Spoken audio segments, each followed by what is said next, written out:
Hey everyone, it's Rose. I don't have Share With Me today because I'm filming in my bathroom so that I have a little more space to work with and a little better lighting because it's kind of getting gloomy out.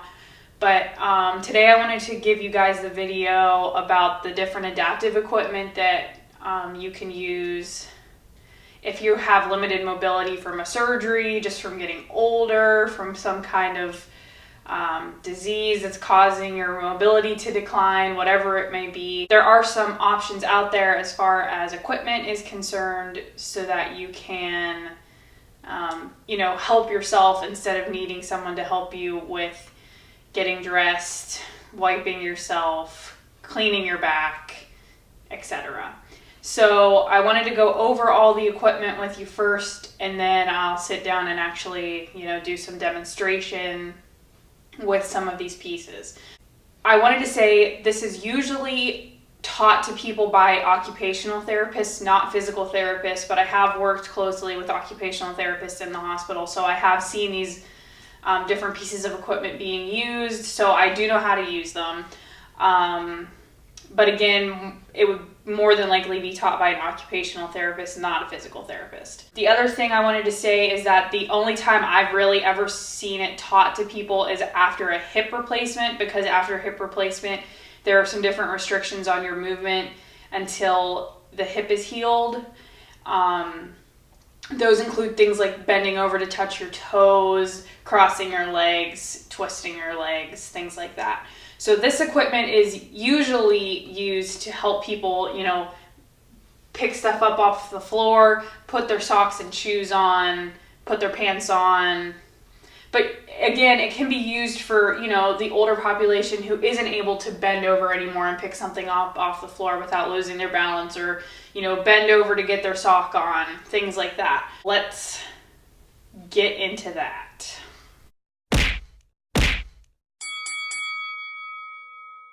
All right, so the first thing I have, which I've never actually seen, this looks like something extremely inappropriate, but I've never actually seen this be used before, but I knew it existed, so I wanted to show it to you guys. This is something that you can actually use to wipe yourself with. You put the toilet paper on this end, and then it actually increases your reach to kind of get back there. But I will demonstrate that.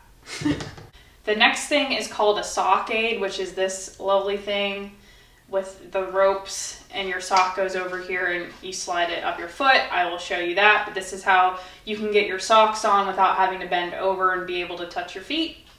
The next thing, of course, is a reacher, and you can use it to reach things outside of your base of support, pick up something up off the floor, but this little hook right here I've also seen used so that you can put your pants on, like you put them on the ground and you can hook your pants around this to help pull it up your leg. You can also use it for socks to help get them off, like grab the top of the sock with this and actually pull it off your foot. It takes some practice to get used to, but again, that's why people go to therapy and get taught on how to use these. Next, we just have a long-handled sponge. So this would be used to scrub-a-dub on the back, down your legs to your foot if you can't bend over to reach that. But this just helps you so that you don't have to have somebody wash your back for you if you don't have someone available to wash your back, or if you're just extremely independent and don't want help from anybody. And I think this is the last piece. This is a long-handled shoehorn. That's what I'm going to call it. I'm pretty sure that's what it's called, long-handled shoehorn. So it's just a shoehorn that's longer so that you don't have to bend over to help get your shoe on. I'll show you how to use this as well. All right, so now you guys are getting the great angles here, but we'll start with this. I can't look at it without laughing just because it literally looks like something that's inappropriate. And I am a 14-year-old boy. Okay, so you get the toilet paper, you fold it in half. You get like a pretty hefty piece of it. You then stick one end of the toilet paper in this little grabber thing. Okay. And this little button down here helps it expand so that you can get it in there and then retract it. All right, so then you're wrapping around the end of of the thing, and then you're also tucking the very end of that into the crevice again. Gotta really get it in there. All right, so now it's on. Now what you're doing is you flip it over so that that crevice where everything's jammed into is on the facing the bottom. I'm gonna kind of squat to do this. And this is just increasing your grip, or this is just increasing your length of reach, I guess. So you're so you're sitting like this, and then you're just reaching under and you wipe. And then you press the button on the bottom, and it lets go of it, and you know, it's probably going to be heavy because it's going to have stuff on it, but then you just let it drop into the toilet, like so. I almost can't take myself seriously. Rose, what do you do? Oh, I just show people how to wipe their butts on the internet. Anyway, now that that's over, next thing I'll go over is the sock aid. And there are some that I've seen at like Walmart that you can just set on the floor and like shove your foot through, but this is one that you can use with the string. I think these ones are a little bit easier. But anyway, so sock goes over the end like so.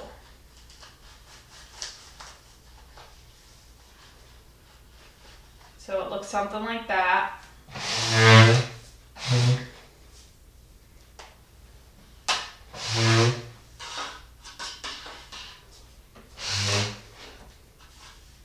All right, now you set it on the floor, put your shoe in the little cradle type thing.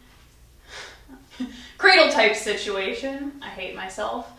And then you use the strings to just pull the plastic part up your heel and up the back of your leg, and then the sock is on. I didn't do it that great, but that's where the reacher comes in handy. If it's not on completely, you have this reacher with the little tip part, and you can kind of use the tip to help fix the sock exactly the way that you need it if you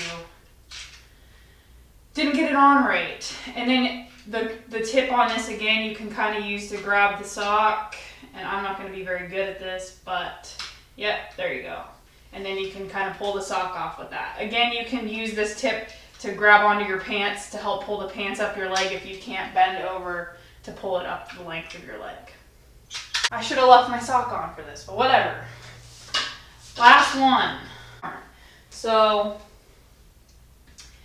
you're going to stick this in the back towards the heel of your shoe, and then you can slip your foot in. And what the shoehorn is mostly for is to just make it easier for you to be able to slide your heel into the foot, or into the shoe, sorry.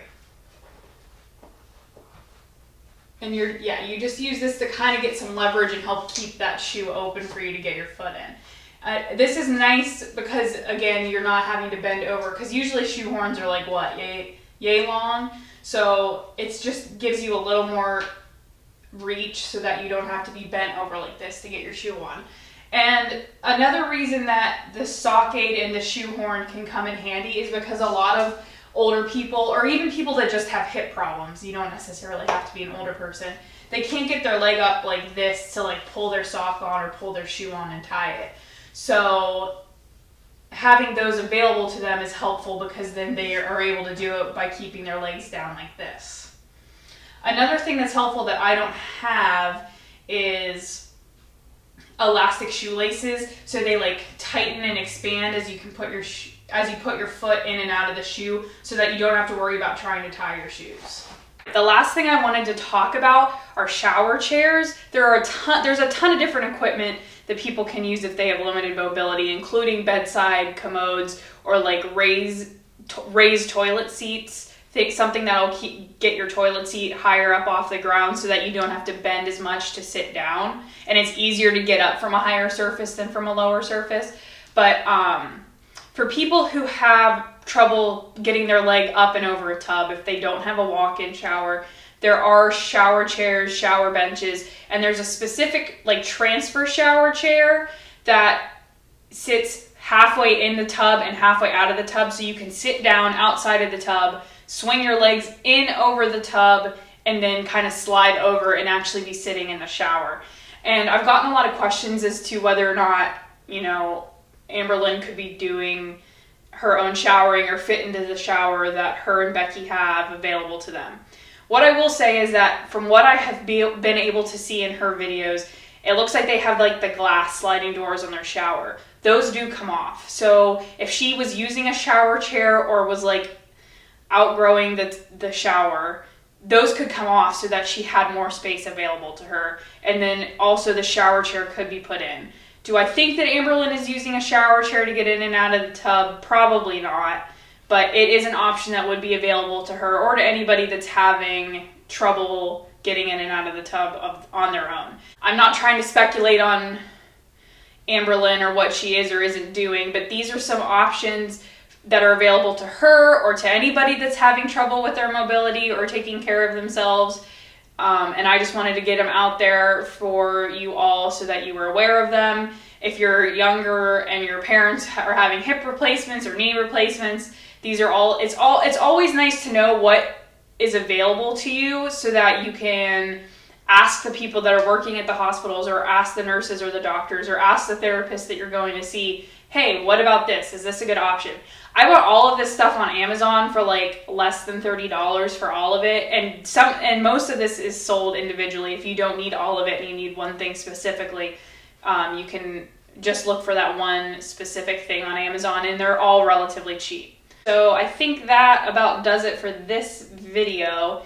If there are any questions about anything I went over or any questions about anything at all, you can always leave it in the comments down below. I try to get back to as many people as possible. I also always leave my Twitter and Instagram linked in the description if you want to follow me on there and reach out over there. If you like this video, please give it a thumbs up. If you're interested in seeing more from me, please subscribe and hit the notification bell. I want to thank you all for watching, and I'll see you in the next one.